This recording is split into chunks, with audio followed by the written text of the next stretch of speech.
trouble with that is that we have this notion of what I call stacked turtles, right? Turtles all the way down. If you've ever seen turtles, and these are frogs because I didn't have a cute turtle picture, but if you've ever seen turtles sleep, they climb on top of one another. It's like a game of Jenga, right? One falls, the guy on the bottom wants to go take a whiz, they all fall off.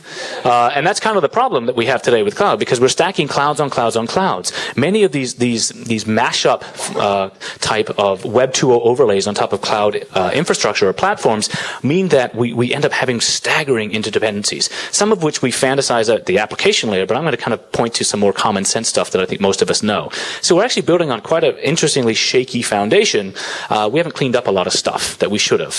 What do I mean by that? Well, we've got things like hypervisor vulnerabilities, lack of trusted computing-based implementations, a lack of standards when it comes to cloud, the reintroduction, not just introduction, but reintroduction of monocultures with consistent levels of new sets of code that run across entire suites of infrastructure, information leakage, substantial downtime in relative terms of the availability of some of these services, and a lot of security by obscurity. All of this stuff is really the same as it's always been, and in fact, in many cases, all of these challenges that exist here in the enterprise and all of these problem sets that we have to think about still exist. Right? Didn't go away. In fact, intensify in many cases. So, this is interesting because this picture was actually part of a video that was taken by a guy sitting in a seat looking outside of his window, and it reminds me of this ancient Hindi proverb that says, just because you can does not mean you should. Use duct tape to secure the wing of an Airbus 320. So this poor guy's getting ready to take off, and he's looking at the guy repairing the plane with tape. That, in many cases, is a great analogy for me for cloud, right? It's got great new technology, get to fly high, just hope to God the wing doesn't fall off. It kind of reminds me of this notion of driving down the street, right? We have these subtle little agreements written in yellow dotted lines that say, please don't kill me. And the only reason they don't is the person coming the other direction generally wants to get to where they want to go as badly as you do. It doesn't prevent people from speeding or crossing the yellow line, and when they do, bad things happen, and then we overreact sometimes. We say we'll put Jersey barriers everywhere, or better yet, we'll automate things by putting these fancy robotic cars that drive themselves. Interesting solutions to what could be much better sets of problem. Interesting solutions that could be answered by much simpler sets of approaches to these problems by fixing the things that matter most. And what's interesting about this, when we think about the evolution of computing and security as a whole, I like to explain it kind of this way, where ultimately, this is how we have consumed our data. This is how it's served up. This is centralization or decentralization of data, and this is ubiquity and speed. So we started with mainframes, with dumb terminals, mostly centralized, kind of unreliable and slow. We went to minis, but I skipped that, and we went to client server, where we had more powerful end node computing capability with more distributed compute on the back end, but still mostly centralized on big file servers, file stores, and getting faster and better. We had the web show up with kind of arguably more intelligent end nodes, but through a dumb experience, or dumber, depending upon which browser you used. This web interface, a simple interface. More distributed data stores, mostly reliable, faster. Web 2.0 kind of took that with virtualization and the exponential growth of the internet and made these things both kind of in my hand, in my pocket, richer on the client side. New protocols showed up, things like Ajax. We got mashups, and then we had this kind of interesting thing happen with cloud.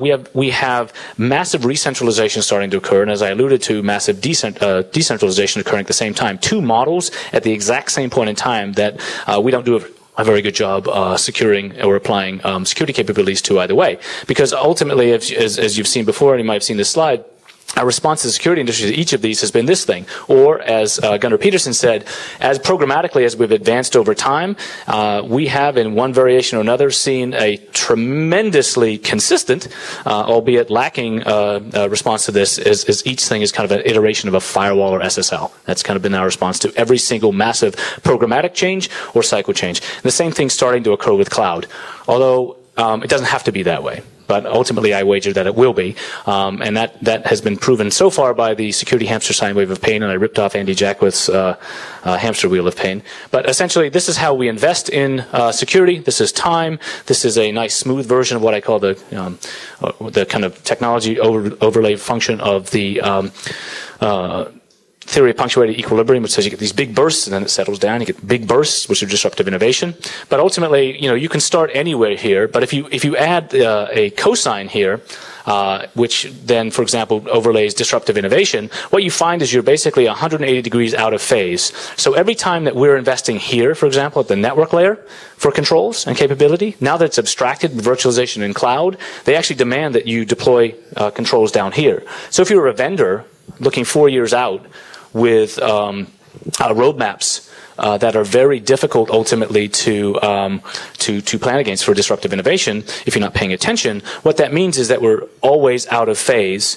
And if you overlay attacker innovation, the ability to fill that gap, compress the frequency, and get the amplitude down is very, very difficult. We play this game, so we go over and over. We start with hosts, and we put 27 agents on a host, then we get down to 1 mega host. We say that's a pain in the ass. It doesn't work. Then we say we'll fix the application, so we invest in SDLC, or the programmatic interfaces change and all the apps break. So we say we'll focus on the information. We can't find it. We can't enforce it. Once it leaves us, we have no way of enforcing policy.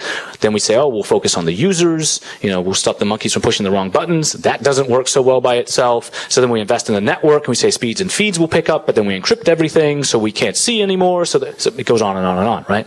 And this is problematic, because when you look at what that means from how that's played out over time, it doesn't really bode well. And when you look at, for example, some more of the things that are happening, there's a downside to all this convergence, in as much as as we converge compute network and storage and the speeds and feeds intensify, these issues don't subside. They get worse.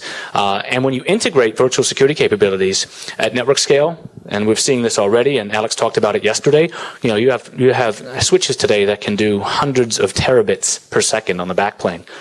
Most firewalls are lucky if they can do a couple of gigs, or if you are going to buy lots of them, or even distribute them in software and hardware, it becomes very difficult in some cases, albeit you have the capability to potentially get to the point that you have a single policy, but it gets very difficult to be able to do this. It's a squeezing the balloon problem with classic issue of kind of Moore's curve, Metcalfe's law, all superimposed on top of one another. Some would argue there's nothing wrong with the internet. I argue with Vince Cerf all the time about there's nothing wrong with the internet. Well, actually, I say there's lots wrong. But before I get into the last part of the presentation, which I'm probably going to run out of time for, there's lots of awesome stuff you can do with cloud computing, especially if you utilize this as a forcing function. Re-centralization of data, better segmentation of apps and data when you re-architect them. In many cases, given the capabilities of unification of platform, better logging and accountability, standardized images, better resilience to attack, depending on the type of attack we're talking about, better visibility to process in some cases, faster development, all good stuff. The problem is that I think we're focusing, or the vendors are focusing on this area without a lot of substantive guidance or even solutions. We're technology rich, but kind of solutions poor. And the trouble is we're kind of forgetting about the last 40 years. So I like to break things down into 3 blocks when I talk about cloud, or anything really. We've got infrastructure, metastructure, and infostructure. So infrastructure is kind of compute, network, and storage. Infrastructure are the apps, data, metadata, and services that ride on top of them. And metastructure is the stuff in the middle that makes it all work. In a non-virtualized, non-cloud environment, the job of metastructure is to bind infrastructure to infrastructure, meaning bind the apps to the infrastructure, which kind of makes sense. In cloud and virtualization, that is supposed to be a lubricating layer, right? It is supposed to decouple them, which, if you look at what virtualization does, that's the entire premise. The problem is all of this stuff breaks horribly when you introduce mobility of any sort. And that's a lot of the problem and pain we have today. We're going to cover some of that. Because what this really means is when we think about why I titled the talk the way I did, we're really talking about building clouds on clouds on clouds. And you'll see in a couple of minutes with some illustration that a lot of these cloud services that you think are built on infrastructure that a single vendor operates themselves are actually, just like the internet today, incredibly intertwined with others. We have this notion of amorphous perimeters, the fact that perimeter now is collapsed down to the VM, or in some cases the information layer, and it's coupled with the fact that you're actually living with other tenants on these same systems. That maybe your nearest competitor or potentially an attacker. Whereas in our own enterprise, at least the attackers, we have their social security number because we pay them. So this notion of security, socialist security, good enough, the Canadian health law, Canadian healthcare version of security, as I call it, sorry, Andrew, this kind of notion of commingling data in multi-tenant elastic environments where good enough is good enough is an interesting set of pain points for people to grapple with. And these really old crusty protocols and an even more stale approach to